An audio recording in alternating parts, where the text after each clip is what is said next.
राधा वल्लभ श्री हरिवंश राधे राधे समस्त को आशा आसी समस्त बहुत भलरे थे। तो आज आमर वृंदावन तृतीय दिन। तो आज आम सका उठी जाइलु। तो भोर उठी रात भी निद ना कारण कौन भी ना ये बहुत गरम होता गरम भी होता। ता सहित आज आम टे राधा केलिकुंज जीवार अच्छी। तो राधा केलिकुंज तापर ही आमर कहला ना राति मेसेज आसीला जे राधा केलिकुंज आप जानी कहार दर्शन हुए आम गुरुदेव भगवान जी। तो तांको दर्शन लगी जाइए। तो मो भाग्यर नाला एथर गुरुदेव जी को दर्शन करा। गुरुदेव जी 1 मास पर्यंत बंद हो दर्शन। तो आम राधा केलिकुंज कलु। तो किसी जिन किनार किणिलु ता सहित मन दुख भी लगे कारण गुरुदेव जी दर्शन हो पारानी। तापर आम टे भाविलु वृंदावन परिक्रमा करने को। तो राधा केलिकुंज किणाकिणी कर सारापर आम आसिक वृंदावन परिक्रमा कलु। वृंदावन परिक्रमा कला बेले बहुत खराब होता सेपटे। तो तापर वृंदावन परिक्रमा कर सारापर आम आसिक मठरे पहुँच गलु। मठरे मुझे बुलाबुली मठर आसिक पहुँचला मठ ठाकुर को राधा कृष्ण को जाऊँ महाप्रभु दर्शन कलु। मठ व्यू बहुत सुंदर थिला। तापर एठी मो सांग एठी चगला बुलाबुली कर सारा बेले निद माउसी दे आउसी चगल आखिर ना देखी देखी ता जीवन जाऊ चका आखि को तार देखी देखी ता जीवन जाऊ चका आखि को तार निद माउसी बंद। अच्छा जमीन है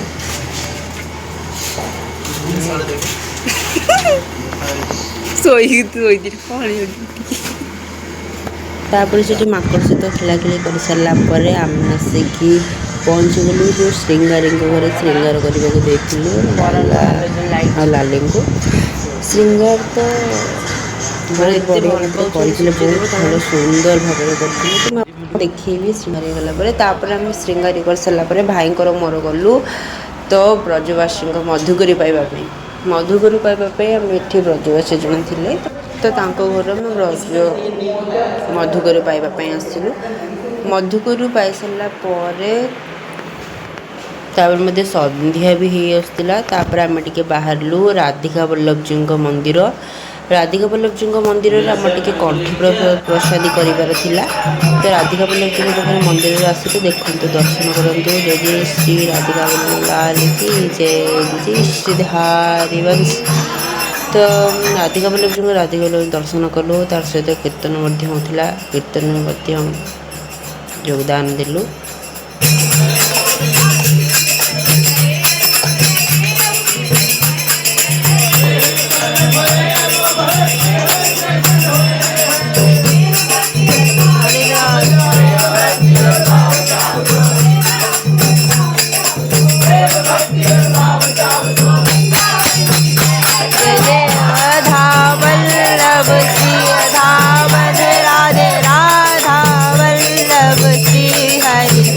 जय जय श्री वृंदावन जय जय राधा वल्लभ श्री हरिवंश जय जय श्री वृंदावन श्री वनचंद।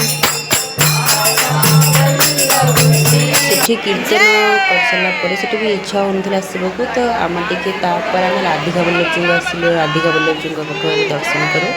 राधिका वल्लभ जी पाखे दर्शन कर सारापर आम हरिवेश महाराज जी दर्शन करने जाइलु। तापर आम समस्त दर्शन कर सारापर आम आसलु मठरे पहुँचलु। मठरे राति प्रसाद खायापी आसलु। हाई कर देखो। तापर आम आसला प्रसादी पाइलु। प्रसादी पाई सारापर आम बहु बुलाबुली भी होता गरम भी होता राति शुआ भी। तापर आम राति बहुत होता टाइड होती। तो मो ब्लॉग जब भल लगे लाइक कमेंट निश्चित करेंगे। रही जय जगन्नाथ। देखा नेक्स्ट ब्लॉग राधे।